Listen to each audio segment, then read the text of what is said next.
Another ball, another suffocating gown, another night of pretending that my life wasn't a meticulously crafted lie. At least the champagne was decent.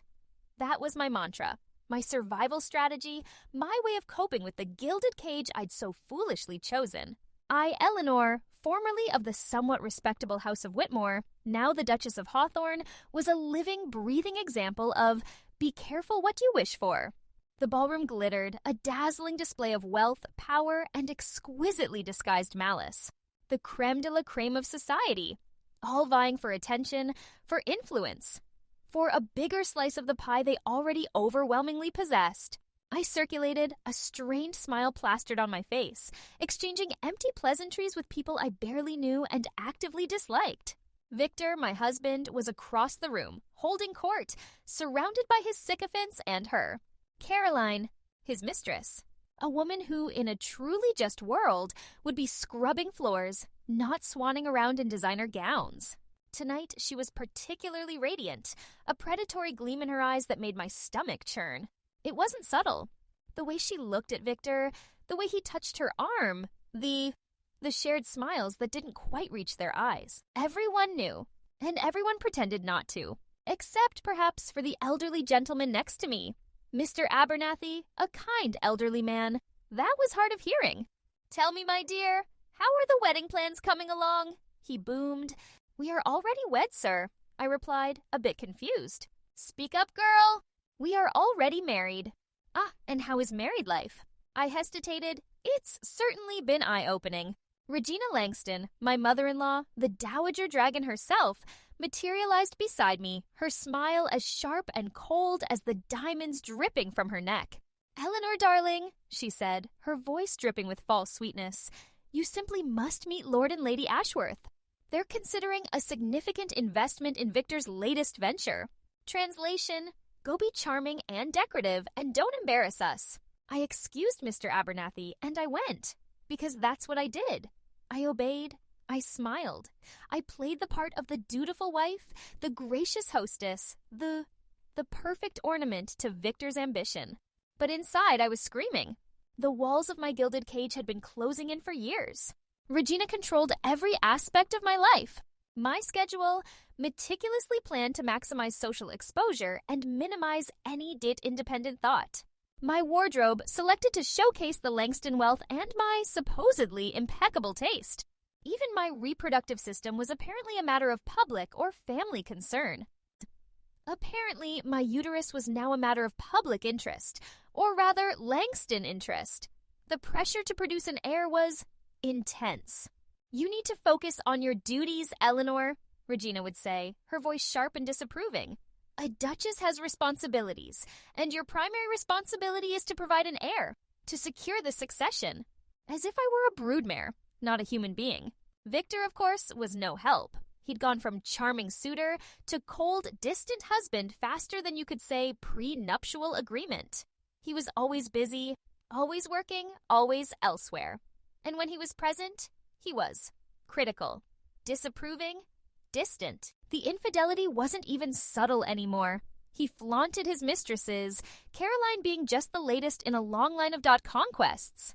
He paraded them at social events, showered them with gifts, and generally treated me with a thinly veiled contempt that was almost worse than outright hostility. I tried, at first, to fight back, to protest, to assert myself. Big mistake. "You're being hysterical, Eleanor," Victor would say, his voice laced with a chilling condescension. "You're imagining things. You're ungrateful." Regina, of course, always sided with her son. "You need to control yourself, Eleanor," she'd say, her voice cold and disapproving. "A duchess does not make scenes. A duchess does not question her husband. You should be grateful for what you have." Gaslighting, emotional manipulation, a constant insidious erosion of my self-worth, my confidence, my sanity. I was starting to doubt myself, to question my own perceptions, to believe that I was, in fact, the problem. And then the final act of this meticulously crafted tragedy, the frame-up. It was, in retrospect, almost laughably obvious. I, the inconvenient wife, was accused of embezzling funds from the Langston family business. A substantial sum, enough to ruin me, to disgrace me, to remove me from the picture entirely. The evidence, of course, was fabricated. Forged documents, planted emails, false testimonies, all carefully orchestrated by Victor and Regina, with Caroline no doubt playing a starring role. "I don't understand, Victor," I pleaded, my voice trembling as he confronted me with the proof of my supposed crimes. I would never steal from you, from your family." He looked at me, his eyes filled with a cold, calculated cruelty. "I trusted you, Eleanor," he said, his voice dripping with false disappointment. "I gave you everything. And this is how you repay me? With betrayal? With theft?" It was a performance, of course. A masterful performance designed to elicit sympathy, to solidify his position, to justify what he was about to do. Regina, ever the dramatic one, added her own touch of theatrical flair. "You have disgraced us, Eleanor," she said, her voice shaking with feigned outrage. "You have betrayed our trust. You have proven yourself utterly unworthy of this family." And then the final nail in my coffin. Caroline, Victor's mistress, the woman who had been lurking in the shadows, waiting for her chance to claim her prize, stepped forward. She was, of course, pregnant with Victor's child, the heir that I had failed to provide. "I'm so sorry, Victor," she said, her voice soft and sympathetic, her hand resting on her slightly rounded belly. "I never wanted to hurt you, but I couldn't deny our love or our child." It was a lie, of course, a carefully constructed lie designed to complete my destruction. And it worked. I was cast out, disgraced, abandoned. My friends, the social butterflies who had once flocked to my side, vanished like mist in the morning sun. My family, fearing the wrath of the Langstons, turned their backs on me. Turns out, for better or for worse, doesn't include until my mother-in-law decides you're inconvenient. I was left with nothing. My reputation shattered, my finances frozen, my future obliterated. And then, the final insult, prison. Framed for a crime I didn't commit, I was sentenced to 5 years in a hellhole that made my gilded cage seem like a paradise. But prison, ironically, saved me. It stripped away the illusions, the pretenses, the carefully constructed lies that had defined my life. It forced me to confront the truth, to see myself and my enemies with a clarity I'd never possessed before. And it gave me something else, something unexpected, something powerful. It gave me time to think, time to plan, time to prepare. For the day I would be free, for the day I would have my revenge, for the day I would burn the house of Langston to the ground. And that day, I vowed, was coming, sooner than they thought. Prison. The word itself tasted like ash and iron. Gone were the silk gowns and champagne flutes, replaced by coarse fabric and the metallic tang of fear that permeated everything. The justice system, unsurprisingly, wasn't kind to disgraced noblewomen framed by powerful families. My trial was a farce, a carefully orchestrated performance where my guilt was predetermined. The judge, a man I later discovered was on the Langston payroll, barely concealed his disdain. 5 years, he declared, his voice echoing through the silent courtroom. "Let this be a lesson to you, lady, about the consequences of disloyalty." Disloyalty? Right. Because I was the disloyal one. Prison wasn't the gilded cage I'd known. It was a concrete box, filled with the stench of despair and the echoes of violence. It was a world of harsh realities, of brutal hierarchies, of survival of the fittest. And I, the pampered, naive noblewoman, was suddenly very, very unfit. The first few weeks were, hell, I was a target, a curiosity, a punching bag for the hardened criminals who populated the prison. I learned quickly that tears were a weakness, that pleas for mercy were ignored, that survival meant fighting back. Prison wasn't exactly a finishing school, but it did teach me a few valuable lessons, like how to make a shiv out of a toothbrush and how to spot a liar from 50 paces. I wasn't proud of it, but I did what I had to do. I fought, I scratched, I survived. But prison, surprisingly, wasn't just about brutality. It was also about connection, about finding allies in the most unexpected places. There was Maria, a former accountant, framed by her boss for embezzlement, a story that resonated a little too closely with my own. She was tough, cynical, and surprisingly knowledgeable about the intricacies of corporate law. There was Sarah, a young mother, imprisoned for a crime she didn't commit, a victim of a corrupt judge, and a system that preyed on the vulnerable. She was quiet, gentle, but with a fierce determination to protect her children. And there was old Mrs. Henderson, a former lawyer, a woman who'd once moved in the highest circles of society, until she'd crossed the wrong person and found herself on the wrong side of the law. She was bitter, yes, but also brilliant. And she still had connections, contacts, a network of influence that extended beyond the prison walls. These women, these unlikely allies, became my family. We shared our stories, our pain, our rage. We learned from each other, supported each other, and we plotted. Mrs. Henderson, with her legal expertise, became my mentor. She taught me about the law, about power structures, about how to fight back. We spent hours in the prison library, poring over legal texts, analyzing cases, and planning my revenge. "They think they've broken you, Eleanor," she'd say, her voice a low conspiratorial whisper. "They think they've silenced you. But they're wrong. You have a weapon they can't control, your mind, your knowledge, your will to survive." Maria taught me about the intricacies of corporate finance, about how to trace money, how to uncover hidden assets, how to exploit the weaknesses of the system. Sarah taught me about resilience, about the enduring power of hope, about the importance of fighting for what you believe in. And I in turn shared my own knowledge, my own experiences, my burning desire for justice. We became a team, a force. A conspiracy of wronged women, plotting our revenge against the corrupt elites who had destroyed our lives. The vow, the one I'd whispered in the darkness of my despair, became a mantra, a driving force. A promise I intended to keep. They thought they could bury me. They thought they could silence me. They were wrong. I was coming for them. And hell hath no fury like a noble woman scorned and reborn. I would take them down. The Langstons. Victor, Regina, Caroline, all of them. I would expose their crimes, destroy their empire, and make them pay for what they'd done.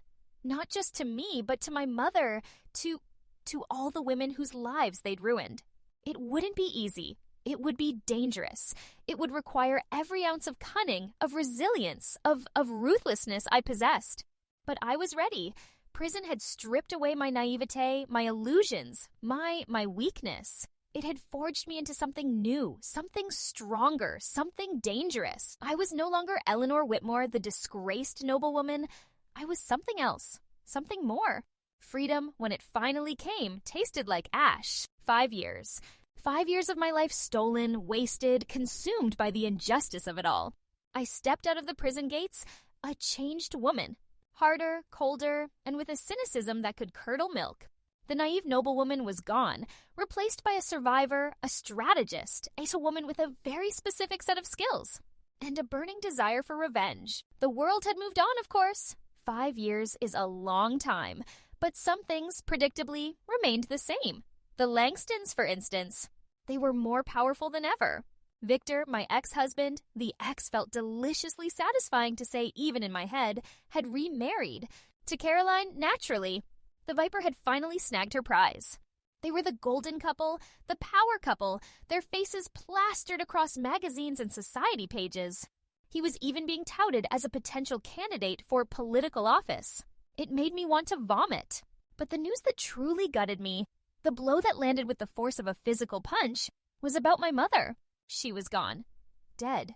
She died, they said, of a broken heart. Grief, despair, and the sheer crushing weight of her daughter's disgrace had killed her. My mother. Dead. Because of them.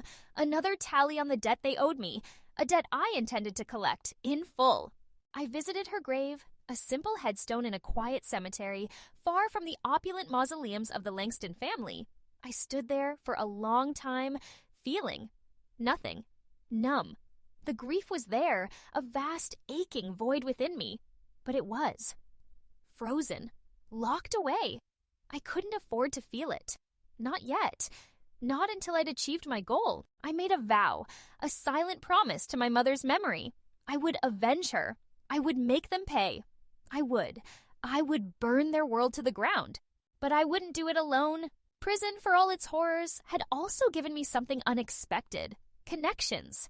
A network. A sisterhood of wronged women, all victims of the same corrupt system, all fueled by a shared desire for justice, for revenge. Turns out, prison is a great place for networking, if you're looking for women with a grudge and nothing to lose, that is. I started reaching out, contacting the women I'd met inside, the ones who had shared their stories, their secrets, their contacts. There was Maria, the former accountant, who knew the intricacies of corporate finance, the loopholes, the ways to hide money, and the ways to find it. There was Sarah, the young mother, who had connections to the Han underworld, to the people who operated outside the law. And there was old Mrs. Henderson, the disgraced lawyer, who, despite her bitterness, still had a sharp legal mind and a network of contacts within the justice system. They were my first recruits, my core team, but the network expanded quickly, organically. Word spread, whispers of a woman who was fighting back, a woman who was making a difference.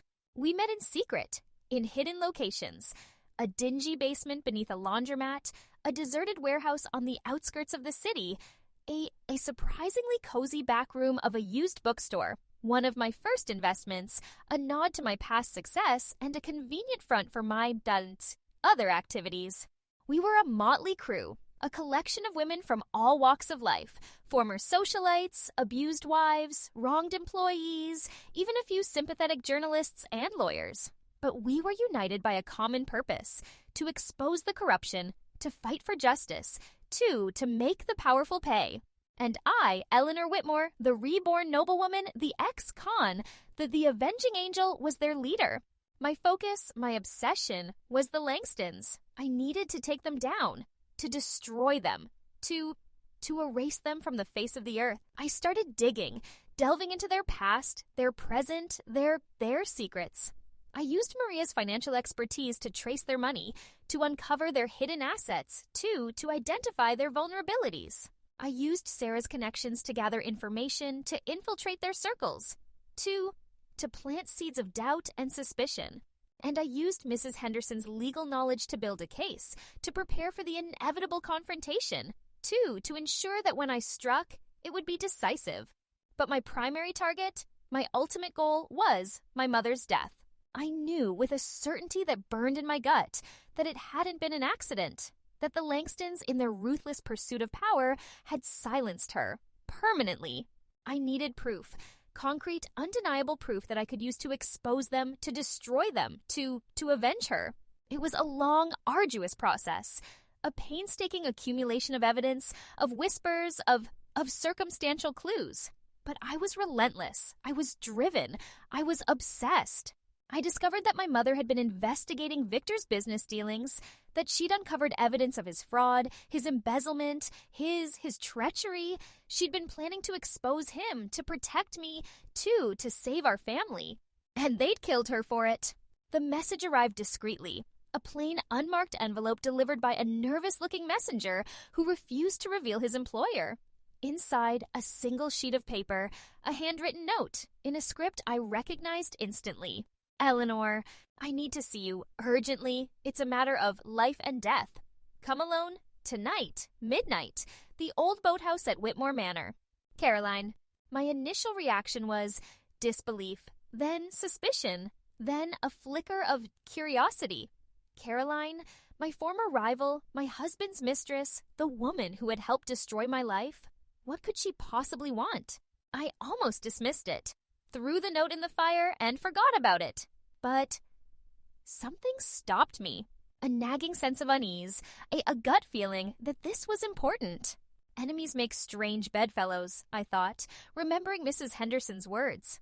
But desperate times call for desperate measures, and I was nothing if not desperate. I went, of course, alone, armed, and prepared for anything. The old boathouse at Whitmore Manor, a place filled with bittersweet memories, a place I hadn't visited since my rebirth. It was a ruin now, neglected and decaying, a fitting symbol of my past life. Caroline was waiting for me, huddled in the shadows, her face pale and drawn, her eyes filled with a terror I'd only seen glimpses of before. She looked broken, a far cry from the confident, manipulative woman I remembered. "Eleanor," she whispered, her voice trembling. "Thank you for coming." "What do you want, Caroline?" I asked, my voice cold and devoid of emotion. I need your help, she said, her voice barely audible. I'm in danger. I stared at her, my expression unreadable. The irony of the situation was almost comical. The woman who had helped destroy my life was now begging me for help. Why should I help you, Caroline? I asked, my voice laced with a subtle cruelty. After everything you've done, after everything you've taken from me? She flinched, her eyes welling up with tears. I know, she whispered. I know I was horrible. I was selfish. I was blinded by ambition. But I'm paying the price now. I'm living your past life. She then proceeded to tell me her story. A story of manipulation, of abuse, of a gilded cage that was even more suffocating than the one I'd escaped. Victor, it turned out, was even more monstrous than I'd imagined. He'd used Caroline just as he'd used me. He'd promised her love, marriage, a future filled with wealth and power. But once she'd served her purpose, once she'd provided him with an heir, he'd discarded her. He was cold, distant, and increasingly violent. He controlled every aspect of her life, isolating her from her friends, monitoring her movements, and threatening her. Regina, of course, was his accomplice, his enabler, his partner in crime. She treated Caroline with a disdain that was even more brutal than what she'd shown me. She saw her as nothing more than a breeding mare, a vessel for the Langston lineage. He is having affairs, Eleanor, just like he did with me, only now it's worse, much worse. He's a monster, Eleanor, Caroline whispered, her voice trembling, just like his mother. And I'm trapped. She was living my past life, experiencing the same pain, the same humiliation, the same helplessness that I'd once endured. And now she was afraid. She'd discovered evidence, she said, of Victor's plans to get rid of her, permanently. He's planning to make it look like an accident, she whispered, her eyes wide with terror. Just like he did with... She couldn't bring herself to say it. My mother. He's going to kill me, Eleanor, she said, her voice breaking, and I don't know what to do. I looked at her, at the woman who had once been my enemy, my rival, my tormentor, and I felt something. Pity, empathy, perhaps even a flicker of sisterhood. It was a strange, unsettling feeling, but it was also powerful. I'll help you, Caroline, I said, my voice surprisingly firm. But not for you, for justice, for my mother, and for all the women who have suffered at the hands of the Langstons. It was an unholy alliance, a pact between two wronged women united by a common enemy, a desperate gamble, a merging of two very different paths. We started, as all good conspiracies do, with the truth. We needed to expose the Langstons, to reveal their crimes, to bring them down. And we started with the beginning, with Victor's first fiancée, the one Regina had disposed of. Her name was Amelia. Not the fiancée, but similar. Amelia Thornton, a young, beautiful, and by all accounts kind-hearted woman who had been engaged to Victor years before. She'd vanished, disappeared without a trace, leaving behind only rumors and whispers. They said she ran away, Caroline said, her voice low, as we sat in the dusty, neglected library of Whitmore Manor, poring over old newspaper clippings and court records, that she'd broken off the engagement, that she'd gone mad. But you don't believe that, I said. She shook her head. No, she said. I found letters hidden in Victor's study, letters from Amelia begging him to help her, to protect her from his mother. The letters were chilling. They spoke of Regina's cruelty, of her controlling nature, of her obsession with maintaining the Langston family's purity. And then the letter stopped, abruptly. She was pregnant, Eleanor, Caroline whispered, her eyes filled with tears, with Victor's child. And Regina. She couldn't allow that. She couldn't allow a tainted heir to threaten the Langston lineage. The pieces started to fall into place. The disappearance, the rumors, the silence. It was all a carefully constructed cover-up, a conspiracy orchestrated by Regina and carried out by Victor. We dug deeper, following the trail of whispers, of rumors, of carefully concealed evidence. We spoke to former servants, to disgruntled employees, to anyone who might have known something about Amelia's fate. the alliance with Caroline was uncomfortable. To put it mildly, we were two women who in any other circumstance would be bitter rivals. But we were united by a common enemy, a shared desire for justice, and a surprising amount of shared trauma. "It's strange, isn't it?" Caroline said one evening as we sat in the neglected library of Whitmore Manor, poring over documents and sipping surprisingly good wine. "Working together after everything." "Strange," I agreed, "but necessary." We were an unlikely pair. The disgraced noblewoman and the discarded mistress, plotting the downfall of the family that had wronged us both. It was a twisted, ironic partnership, but it was effective. Our strategy was simple: expose the Langstons' secrets, piece by piece, layer by layer, until their carefully constructed world crumbled around them. We would use their own tactics against them: manipulation, deceit, and a public humiliation. I focused on Victor's financial crimes, using my knowledge of his past schemes, my connections within the business world, and Maria's invaluable expertise.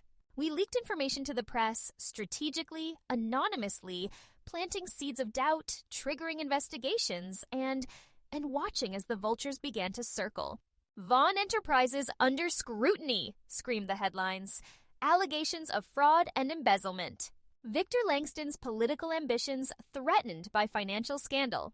The cracks were starting to show. The perfect facade of Victor Langston, the rising political star, was beginning to crumble, and I was enjoying every minute of it.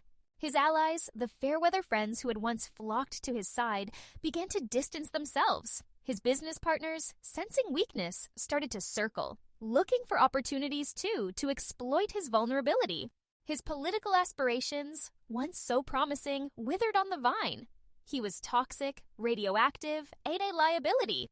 Caroline, meanwhile, focused on Regina. She knew the Dowager Duchess better than anyone, knew her secrets, her weaknesses, her ruthlessness. And she knew about Amelia Thornton. Amelia Thornton, Victor's first fiancée, the woman who had vanished without a trace years ago. The woman who, according to the official story, had run away after breaking off the engagement. It was a lie, of course, a carefully constructed lie designed to protect Victor's reputation, to conceal a darker truth. "She was a threat, Eleanor," Caroline said, her voice low, her eyes filled with a mixture of fear and regret. She knew too much. About Victor, about Regina. Amelia, it turned out, had discovered Victor's true nature, his cruelty, his violent tendencies. She'd tried to break off the engagement, to expose him, to warn others. And Regina, the ever-protective mother, hadn't intervened. We found the evidence hidden in a locked drawer in Victor's study. A diary, Amelia's diary, filled with her growing fear, her desperation, her pleas for help. The final entry was chilling. "I know he's going to hurt me," she'd written. "I know he's going to silence me. I have to escape. I have to." The entry ended abruptly, unfinished. The rest of the page was blank. It wasn't definitive proof, not in a court of law, but it was enough to raise suspicion, to trigger an investigation, to plant the seeds of doubt.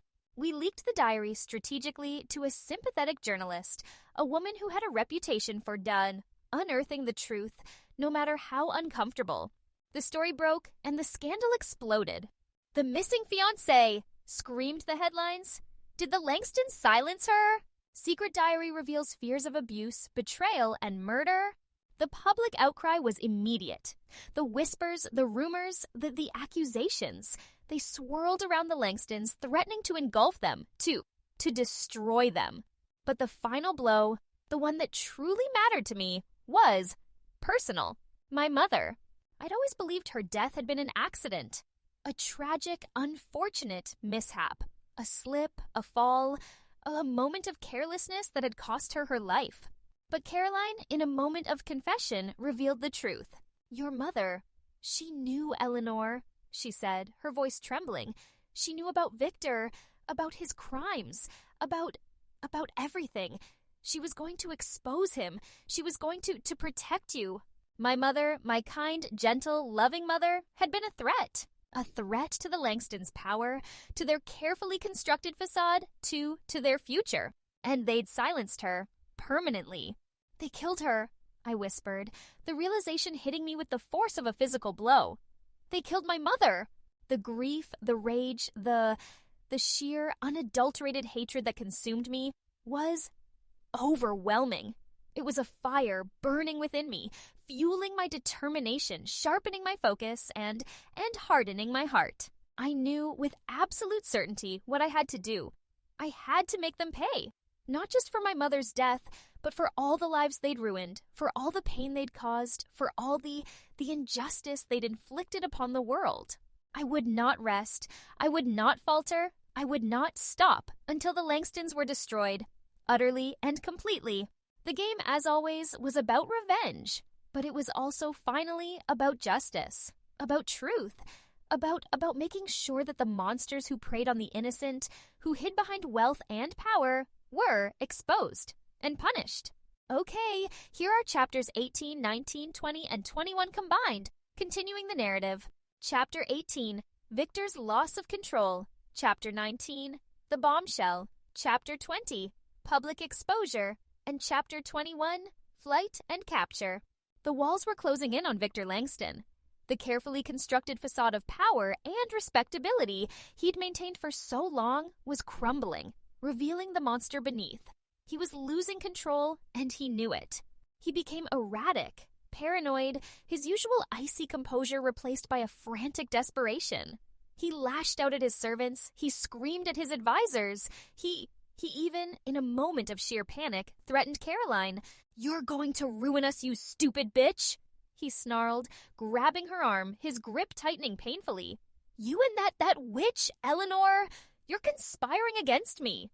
Caroline, to her credit, didn't flinch. She'd seen his true nature, his cruelty, his utter lack of empathy. She was no longer afraid of him. "I'm telling the truth, Victor," she said, her voice cold and steady. "I'm exposing your lies. I'm doing what's right." His attempts to silence us, to intimidate us, to regain control of the situation became increasingly desperate and reckless. He tried to bribe journalists, to threaten witnesses, to use his remaining influence to suppress the story. But it was no use. The truth was out. And the truth, as I'd always believed, was a powerful weapon. I, with Caroline's reluctant but increasingly determined assistance, was ready to deliver the final blow. The coup de grace, the revelation that would shatter the Langston family's power once and for all. My mother's death. It had been ruled an accident, a tragic fall down a flight of stairs. But I knew better. I'd found the evidence, the proof, the undeniable truth. My mother, in the weeks before her death, had been investigating Victor's business dealings. She'd suspected his fraud, his embezzlement, his ruthless ambition. And she'd found something incriminating. Something that would have exposed him, ruined him, and saved me. She'd written it all down, in a letter she'd intended to deliver to the authorities, a letter that had disappeared. But I found it, hidden in a secret compartment in her old writing desk, a compartment that only I knew about. The letter, written in my mother's elegant script, detailed everything.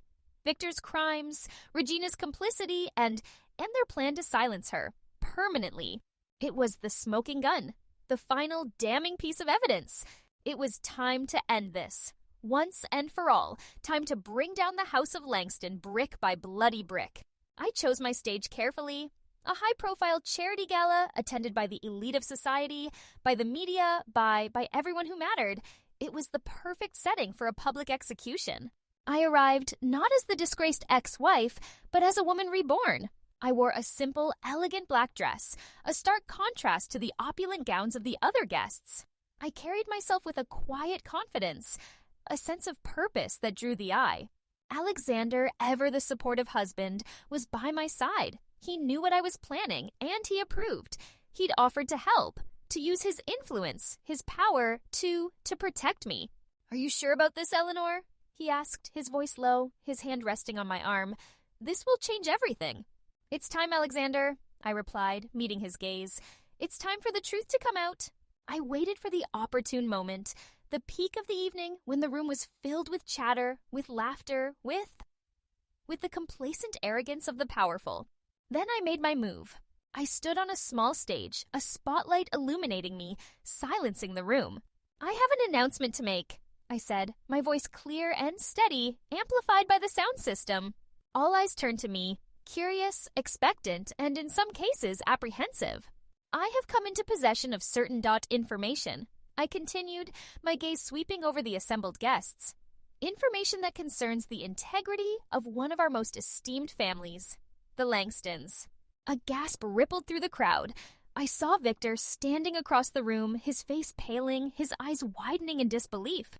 For years, I said, my voice rising in intensity, the Langstons have presented themselves as pillars of society, as paragons of virtue, as models of success. But behind the facade, behind the wealth, behind the carefully constructed image, lies a dark secret.